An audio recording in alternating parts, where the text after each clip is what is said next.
Ya, perkenalkan nama saya Arif Utomo. Saya mahasiswa PPG Prajapaten 2022 UNS. Pada kesempatan kali ini saya akan menyampaikan panduan observasi peserta didik yang sudah saya susun untuk usia 13 sampai 15 tahun, di mana itu terdapat di fase D atau untuk peserta didik yang berada di jenjang SMP. Metode pengambilan data yang saya gunakan ada 3, yaitu observasi, wawancara, dan pengambilan tes. Lalu untuk identitas sampel atau peserta didik itu saya mengambil data-data dari mereka berupa nama, usia, kelas, jenis kelamin, pekerjaan orang tua, agama peserta didik, agama orang tua, dan gaya belajar mereka. Lalu pada perkembangan fisiologis ini ada 3 komponen yang bisa diobservasi. Yang pertama adalah perubahan bentuk tubuh. Jadi mungkin ada anggota badan tubuh peserta didik yang bertambah besar.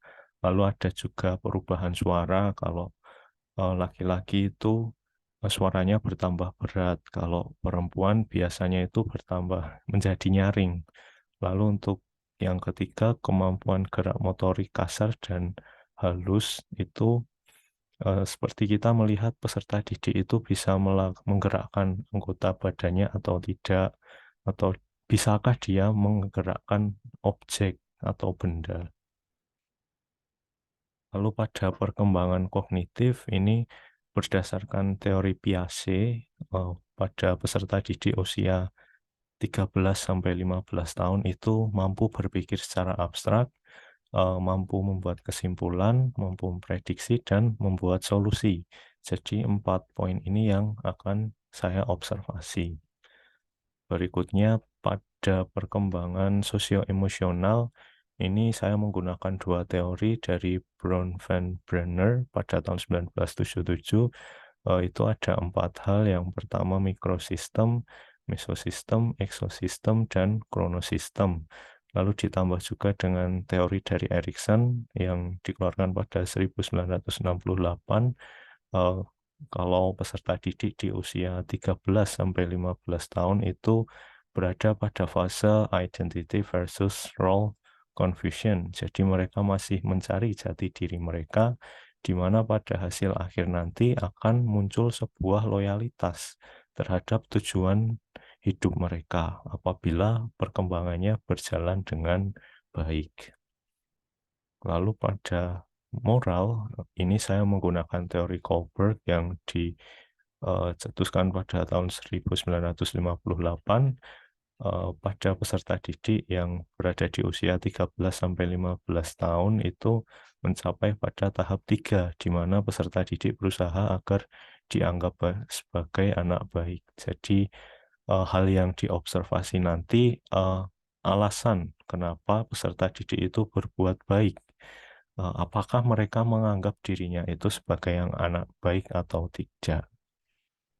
Lalu pada motivasi, di sini bisa dilihat dari 4 perspektif. Yang pertama perspektif perilaku, kaitannya dengan tingkah laku peserta didik. Yang kedua perspektif humanistik, itu kaitannya dengan eh, kebutuhan peserta didik, apakah terpenuhi atau tidak. Lalu perspektif kognitif itu berkaitan dengan eh, apa yang ada dalam dirinya sendiri. Lalu perspektif sosial itu dilihat dari lingkungan sekitarnya atau teman-temannya. Lalu pada etnik, di sini yang diobservasi ada 3 hal, yaitu macam etnis yang terdapat pada kelas tersebut, apakah etnis tersebut memiliki pengaruh pada kegiatan pembelajaran di sekolah, lalu bagaimanakah hubungan antar etnis yang ada, apakah mereka menjalin hubungan yang baik atau ada permasalahan di situ.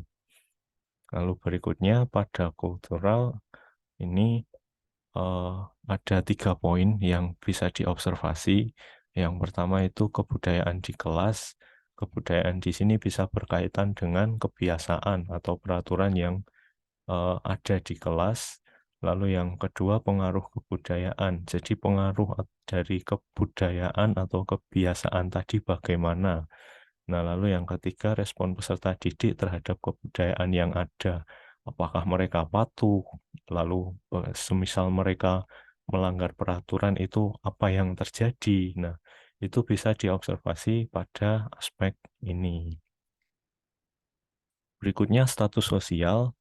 Di sini ada 3 poin. Yang pertama, keberadaan keluarga terpandang. Apakah di kelas tersebut ada anak dari keluarga terpandang atau tidak? Nah, itu nanti bisa dikaji, lalu dilihat bagaimana dia bersosialisasi atau bagaimana temannya memperlakukannya. Nah, biasanya anak dari keluarga terpandang itu memiliki barang mewah, jadi itu bisa digunakan sebagai bahan untuk observasi. Lalu yang terakhir adanya pengelompokan. Di sini pengelompokan di sini adalah eh, peserta didik membuat kelompok sendiri berdasarkan status sosial mereka. Jadi mungkin yang kaya itu maunya main sama yang kaya. Begitu juga sebaliknya. Nah, apakah hal ini terjadi dalam kelas yang diobservasi itu bisa dilihat saat observasi. Berikutnya pada aspek minat, di sini menurut Lestari dan Muhammad pada 2017 terdapat 4 indikator minat, yaitu perasaan senang, ketertarikan peserta didik, perhatian dalam belajar, dan keterlibatan peserta didik dalam kegiatan pembelajaran. Nah, 4 aspek ini bisa digunakan untuk melihat apakah peserta didik memiliki minat terhadap pembelajaran yang sedang dilaksanakan. Nah, selain 4 ini, ada satu lagi yaitu manfaat dan fungsi mata pelajaran. Nah, semisal peserta didik mengetahui manfaat dan fungsi dari pelajaran yang ia ikuti, itu biasanya dia memiliki motivasi untuk belajar, memiliki minat terhadap mata pelajaran yang sedang dipelajari. Berikutnya kemampuan awal, di sini ada 3 hal. Yang pertama tingkatan CEFR itu nanti dengan menggunakan tes dari website British Council. Lalu yang kedua ada pretest yang digunakan sebelum melakukan kegiatan pembelajaran. Nah, dari pretest itu nanti diobservasi lagi apakah peserta didik bisa mengaitkan materi pretest tadi dengan materi yang dipelajari. Lalu berikutnya ada gaya belajar. Kebetulan di sekolah yang akan saya observasi itu sekolah sudah menyediakan data gaya belajar tiap peserta didik. Jadi lebih memudahkan kami dalam mengobservasi. Nah, pada gaya belajar ini ada 3 hal. Yang pertama, peserta didik mengetahui gaya belajar yang paling sesuai. Jadi kita lihat dulu apakah peserta didik mengetahui gaya belajar yang sesuai atau tidak. Lalu yang kedua, setelah mengetahuinya, apakah dia mengetahui cara mengaplikasikan atau menggunakan gaya belajarnya itu.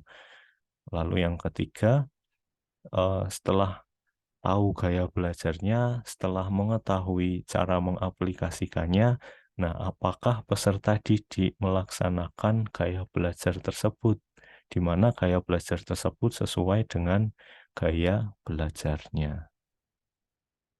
Ya, demikian presentasi dari saya. Terima kasih. Mohon maaf apabila ada salah kata dan kekurangan. Kritik dan saran akan sangat saya terima. Bisa ditulis di kolom komentar. Mungkin cukup sekian. Akhir kata saya tutup. Wassalamualaikum warahmatullahi wabarakatuh.